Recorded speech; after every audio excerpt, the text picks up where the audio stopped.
How can you experience a little bit of your future life today? How could you bring maybe what's available to you in, say, 3 years, and how can you pull that into today and experience just a little piece of that? I'm gonna tell you how.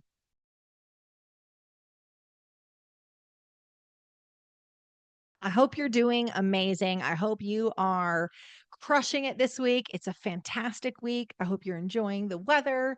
And I hope you got something planned on your schedule that you're looking forward to. I find that sometimes we can start to lose a little bit of the excitement over the work that we're doing or even the life that we're experiencing when we've got nothing that we're looking forward to. So make sure that when you look at your calendar, you're like, oh, there's something I'm looking forward to. A lot of times people are like, meh, all the days are kind of running into each other. It's because there's nothing that we're looking forward to. So bring something forward. And this topic just might be the answer to that. So today we're talking about bringing a bit of your future life forward. Before I share that, I'm gonna tell you, each morning I have my morning routine, right? And something I've really incorporated a lot over the last year was future writing. And I've done that because there's been a lot of things going on in my life, primarily my personal life, some business as well. And there's just, there's some health issues. There's just challenges of various natures, many of which are outside of my control. And that can feel very uncomfortable for all of us. And what I found was doing future writing each morning really helped me. So it was less of journaling about what's going on, challenges facing or, problem solution kind of thing. It was less of a gratitude journal. That is important. I'm a huge fan of gratitude and I do practice gratitude daily. This was more of a visualization exercise. This was more of me writing through, I'm so happy now that I really enjoy this. I really enjoy this addition I did to the house. I really enjoy that I'm doing, I don't know, Orange Theory 4 times a week. Whatever it is, I can kind of touch on all the aspects of my wheel of life in this process to make sure it's pretty rounded out future writing. But the idea is that I'm just sort of writing this sort of running day or week that's maybe 3 years out in the future. And especially when you're going through a challenging time, this helps you kind of pull out of where you're at now and it helps you go, "Oh, that's right, that's where I'm headed. That's right, this is my future. Like, well, what's happening right now? This is just a chapter. This is not the whole book." And by doing the future writing, it really anchors you to, "Oh, this is where I'm headed. I like this. I'm going to enjoy this." And where I'm at right now, it's just temporary. It's just temporary, baby, because future writing is one of the easiest ways to do visualization. So if you saw my journal almost every morning, it starts with, I really love this, 7-seater Lexus that I apparently got. This is just what popped up in my mind, but 7-seater Lexus. So I can take my kids and a few other kids in the back. It's going to be fantastic. We're out for an adventure. I love the paddleboard always stays in the back of my car. I love that I take Thursdays off for adventure. I love the new addition to the house. It looks amazing. I love the outdoor room I built. I love the whatever it is, fitness regimen. Just it's not so much goal setting, though obviously there's a component of that. It's just anchoring you to what's next in your chapter, not the how, just the what, like an a la carte menu. You're like, I'll take an Orange Theory and a house edition, and also maybe, a week at the lake. It helps pull you out of where you're at now. Now, it's nice to write about it, but wouldn't it be nice to experience some of it? So let me tell you how you can touch a little bit of this future vision of where you're going. And I do it through, I've done it through one particular way, but I heard it explained beautifully by another podcaster and author. You probably know him, Ed Mylett. I want to give credit to him because I love the way he explained it on his podcast one time. So he talked about it in the frame of touching the dream. So let me explain this to you. So he talks about how years ago, before he and his wife enjoyed the financial freedom they have now, which they've worked very hard for, before they were at that point, they knew where they were going. They knew where they were going even when they were poor. They knew where they were going even when, his car door, I think, fell off at one point and he taped it on. Like he's got these crazy stories about overcoming both where he grew up and just, really scraping to get by. But he was dead set on where they were headed. And he and his wife, I believe it was the Ritz-Carlton, they used to go to a very nice hotel. They could not afford to stay there, but they would go and sit in the lobby. And if memory serves me, it's been a while since I've heard this, but I think they started by simply sitting in the lobby and saying, someday we're going to stay here. Someday this will be our standard. All right. They sit in the library for a little while and they get up and leave. And then eventually they'd sit in the lobby and they would go get a cup of coffee, which was probably, $18, but they'd get a cup of coffee. And they would talk about how their life will be when they're staying at the Ritz-Carlton. Eventually, this is where we'll be. Okay. And then eventually it got to the point that they were having lunch there. And they eventually built up to where she would be getting a massage and he would go golfing there. And fast forward to today, they're very financially successful, can stay at the Ritz-Carlton, but they have a beautiful house in Southern California. Why would you? But the point being is that every time he did that, he was touching the dream.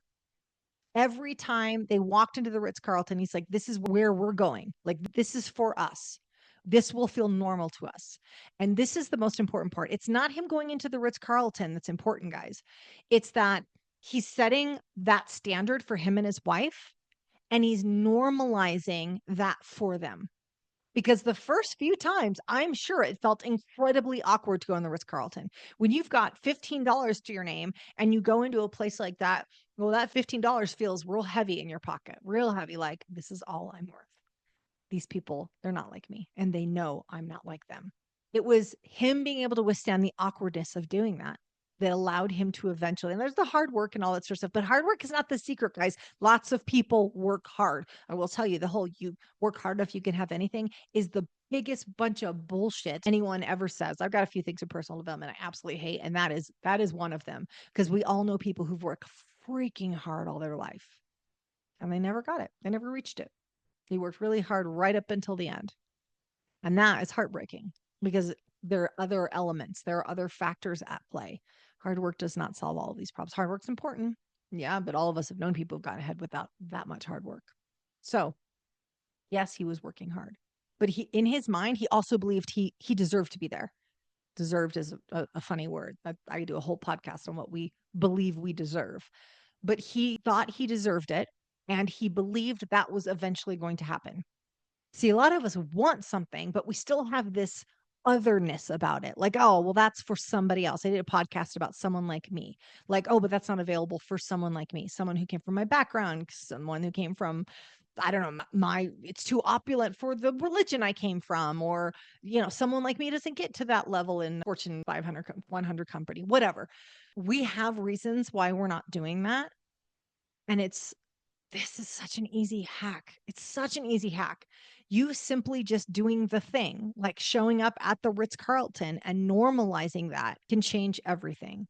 And know that the first time that you go to a super fancy restaurant, the first time that you, I don't know, sit in a board meeting that you're not on the board of, but you just want to know what it's like to sit in one of those the first time, you will feel uncomfortable. You will feel like you don't belong there.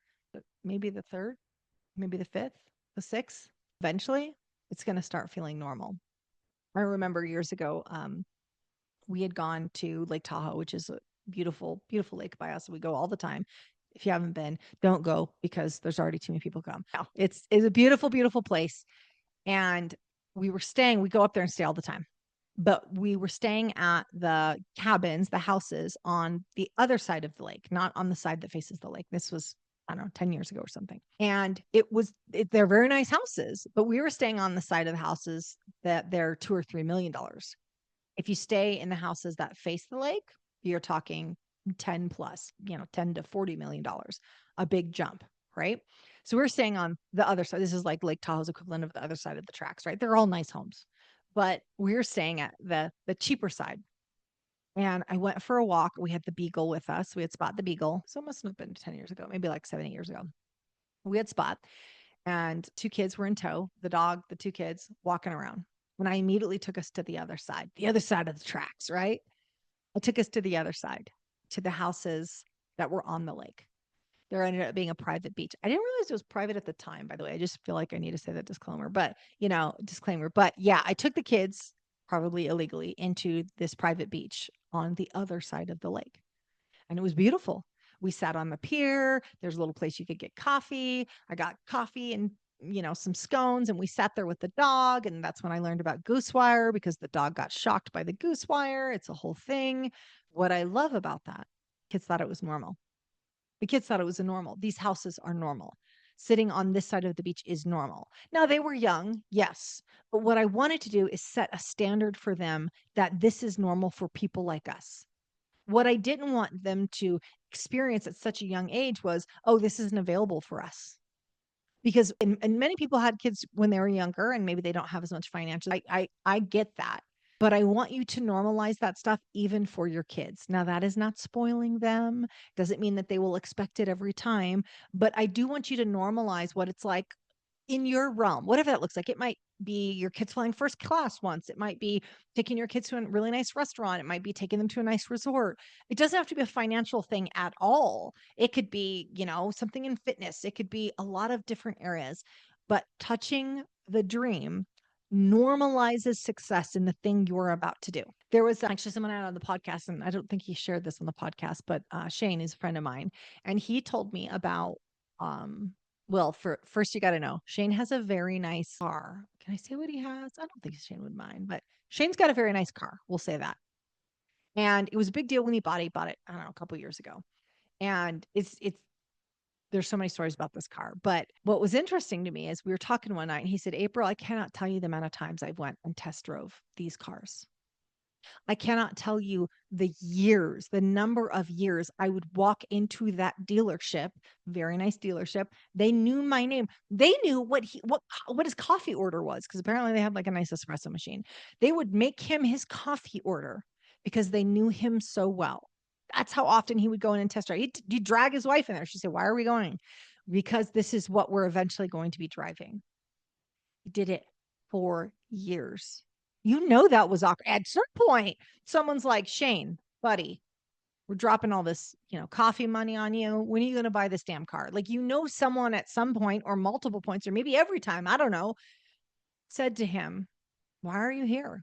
Like, shit or get off the pot, buddy. Like, how many times are you going to come test drive this thing? But the answer was as many times as it takes until I can afford one, as many times as it takes until I drive off the lot. And that's what he eventually did. A couple years ago, he bought the car. I still haven't ridden the car. He lives in Florida. Shane, I'm coming to Florida. We're going to sort this whole thing out. I learned that he will let you ride in it, but he won't let you drive it. So I had to learn that the hard way. But this is having a small piece of your future. There is some way that you could be touching the dream. I had a client that walked through the neighborhood that she eventually wants to live in. She said, I can't afford this neighborhood. It's right by the ocean. It's a great neighborhood, but she walked through it. She started to learn the names of the streets, and it's not, you don't go through it with a sense of jealousy or envy. It's not about that. It's about normalizing success in the thing that you want. Like, oh yeah, I am someone who could live in this neighborhood. I am someone who could have this kind of estate. I am someone who could have this kind of car. There was I had a client in Sydney. He rented through Turo. He rented a really, really nice car. And he drove it to work for like, I don't know, I think a week or something. And he said, because the first time I drove it, it felt so unnatural. I knew I had to keep driving it. He couldn't just rent it once, because the first time he was like, this is an anomaly. I will never drive a car this nice again. And yada, yada, all the crappy stories we tell ourselves. And then he rented it for the whole week, because he needed to rent it long enough until it felt normal to him. And whether that's you going to an author's convention, whether that's, there was a guy that I used to work with years ago, and he wanted to speak. He wanted to be a keynote speaker. And it was interesting because he wasn't doing anything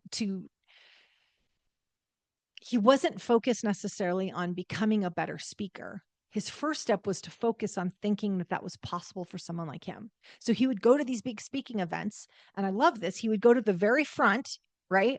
And then when the entertainer, performer, speaker was about to come on, he would turn his back to the speaker and he would stare out at the audience. I'll never forget the story. It's probably 5 years old, this story. And he would stare out at the audience, and everybody would freak out because the speaker who was standing behind him just popped up, right? And he would take in that moment as, this will eventually be me. Eventually, all these people will be cheering for me. In fact, he used to put his name on like these rubber wristbands, and he'd like shoot them out in the audience, and people would be walking around with this guy's name on it, not like the speaker's name on it, which was pretty freaking funny. The point being is he was making it feel normal that eventually he'd be on stage and people would be cheering for him. So I want you to think of a very tangible way that you can make this feel normal. Is it a neighborhood that you want to live in? Can you just go drive through it? Can you go to an open house in that neighborhood? Real estate agents love that. I'm joking. They don't, but it doesn't matter. It's fine. The house is already open. Walk through, eat their cookies. Can you, test drive a car? Can you go to Turo and rent one? You're going to be out of town. Okay, I'm going to rent a convertible. Can you take your kids on a trip somewhere and be like, yeah, this is something that we do, instead of saying this is a once in a lifetime opportunity? Very different stories. Same experience, different stories. What I want you to do is realize that the things you want are far closer than you think. And most of what's getting in our way is this 3-pound organ that sits atop our shoulders. It gets in the way all the time. The good thing is we can train it. The good thing is we can make new pathways. The good thing is doing things like this, where we can actually have a small piece of our future now, starts to make it feel real. And when it starts to feel real, when you start becoming the person, when you start recognizing that you are the kind of person that deserves things like that, that's when they show up. I hope this served you. I hope you take a little piece of this. You go rent something from Turo, maybe an Airbnb. That's a great way to do it. An Airbnb, have a really, really nice one, and just be like, this is my standard. This is normal for someone like me, because you deserve it. Chat with you next week. Bye. I hope you enjoyed that video as much as we did. We've got another one coming your way. Join us in the next video and let's level up together. Is it work? Yeah, it's work, but you're worth it. Let's get into it.